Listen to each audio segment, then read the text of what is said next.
نبی کی آواز پر آواز اٹھاؤ گے, میرے نبی کے دین پر تم ایک قدم ہو کر اونچا کرنے کی کوشش کرو گے تو میں تمہارے اعمال ایسا چھین لوں گا کہ تمہیں اس کا پتہ بھی نہیں چلے. سبحان اللہ, سبحان اللہ. نعرہ تکبیر, نعرہ رسالت, سرکار کی آمد, آقا کی آمد, مکی کی آمد, مدنی کی آمد.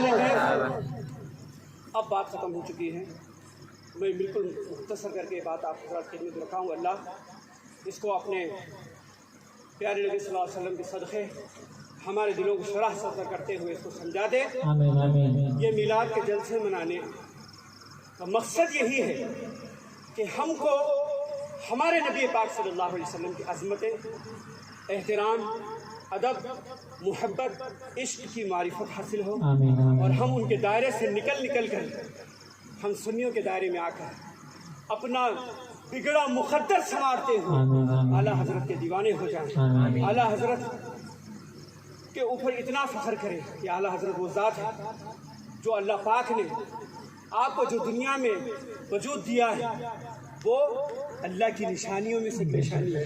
آقا علیہ الصلوۃ والسلام کے معجزات میں سے ایک معجزہ ہے.